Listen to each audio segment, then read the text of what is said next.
کارسینوسن part 16 part 15 کے آخر میں ہم اس کی کچھ خاص روبرکس بیان کر رہے تھے۔ کارسینوسن لوگوں کی سوچ کی اڑان سلفر کی طرح بہت دور تک جاتی ہے، اور یہی وجہ ہے کہ ان بچوں کی کسی ایک نقطے پر توجہ مرکوز کرنا مشکل ہوتا ہے۔ یہ وہ لوگ ہیں جو جاگتی آنکھوں کے خواب دیکھتے ہیں اور ارجنٹم نائٹریکم کی طرح ہوائی قلعے بناتے رہتے ہیں اور کسی ایک چیز پر توجہ مرکوز نہیں کر سکتے۔ ان کو سلفر کی طرح زندگی کے ہر راز سے پردہ اٹھانے کا جنون ہوتا ہے۔ زندگی کو یہ ہر زاویے سے سمجھنا اور پرکھنا چاہتے ہیں۔ آپ دیکھیں گے کچھ عرصہ بعد میں لوگوں کا حافظہ کمزور ہو جاتا ہے اور چھوٹی چھوٹی چیزیں بھول جاتے ہیں۔ مثلاً شاپنگ پر جاتے ہیں تو ایک آدھ چیز وہیں چھوڑ کر آ جائیں گے، گھر میں کوئی چیز ایک جگہ رکھ کر بھول جائیں گے، اور پھر انہیں اپنے آپ پر غصہ آتا ہے کہ وہ کیوں ایسی چیزیں بھول جاتے ہیں۔ اس حوالے سے یہ نائٹرک ایسڈ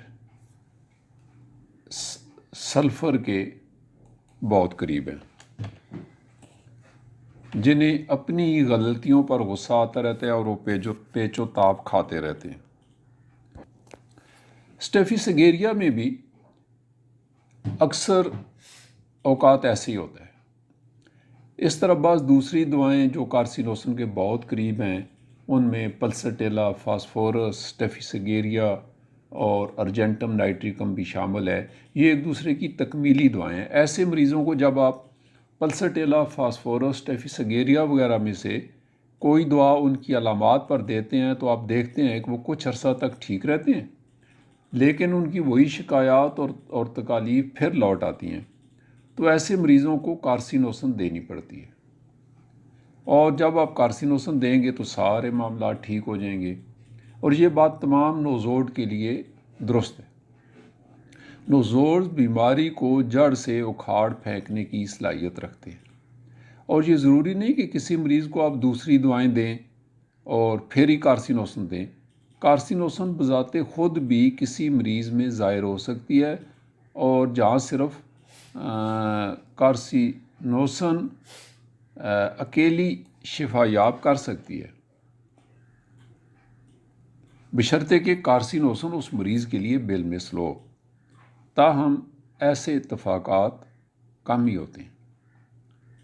بعض کارسینوسن مریضوں میں غیب دانی کی صفات بھی پیدا ہو جاتی ہیں، اور انہیں خواب میں یا دماغ میں آنے والے واقعات کا پہلے سے علم یا احساس پیدا ہو جاتا ہے۔ ان بچوں میں بلوغت آ جاتی ہے، اور میڈورائنم کی طرح یہ لوگ بھی چھوٹی عمر میں مشت زنی کرنا شروع کر دیتے ہیں۔ لیکن یہ مت سوچیں کہ کارسینوسن بچہ چھوٹی عمر میں ہی ہر لحاظ سے بڑا ہو جاتا ہے، بلکہ زندگی کے کچھ خاص پہلوؤں میں وہ آگے بڑھتا ہے، اور ان میں اکثر بچگانہ پن آپ کو ملے گا، اور آپ کو جذباتی سطح پر کارسینوسن میں بچپنا نظر آئے گا۔ اگرچہ یہ مشت زنی بہت چھوٹی عمر میں شروع کر دیتے ہیں، لیکن جسے پیار محبت کہا جاتا ہے وہ بہت دیر سے ان کے اندر ابھرتا ہے، کیونکہ پیار اور محبت بالکل الگ چیز ہے اور مشت زنی دوسری بات ہے۔ آپ نے دیکھا ہوگا کہ بعض لوگ بڑی عمر میں پہنچ کر بھی انگوٹھا چوسنے سے باز نہیں آتے، یا نیند کے دوران انگوٹھا چوسنا شروع کر دیں گے، یا کسی اور لحاظ سے آپ کو ان میں بچپنا پن ملے گا، مثلاً دانتوں سے ناخن کاٹتے رہنا۔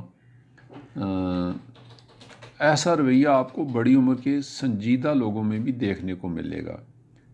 اور بعض کارسینوسن لوگوں کو بچپن میں بستر پر پیشاب کرنے کی عادت نہیں ہوتی، لیکن بڑی عمر میں یہ بیماری شروع ہو جاتی ہے۔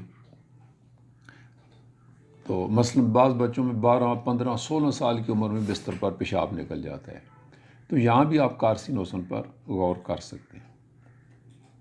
جب ان پر ڈپریشن آتی ہے تو نیٹرم کی طرح اپنے آپ کو خول میں بند کر لیتے ہیں، اپنے مسائل کسی سے ڈسکس نہیں کرتے، اور اگر ڈاکٹر ہی پوچھے تو ان کا جواب بس مجھے اکیلا چھوڑ دیں، میں جانوں اور میرا کام۔ مجھے کسی کی مدد نہیں چاہیے. اور یہ اس لیے ہوتا ہے کیونکہ ان کی ساری عمر دوسروں کے دباؤ تلے گزرنے اور اس دباؤ سے جان چھڑانے میں گزر جاتی ہے. یہی وجہ ہے کہ ایسے موقع پر ان کو دم دلاسا قبول نہیں ہوتا.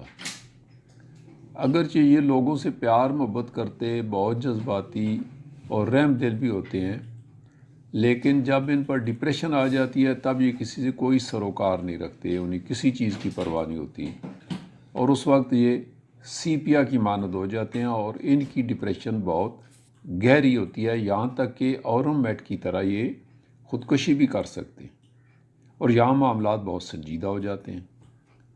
تاہم اگر ایسے میں ان کو آپ موسیقی سنائیں تو ان کا موڈ بہتر ہو جاتا ہے، یہاں تک کہ ڈپریشن میں بھی موسیقی ان پر اچھا اثر کرتی ہے. تو یہاں پر ہم پارٹ 16 ختم کرتے ہیں.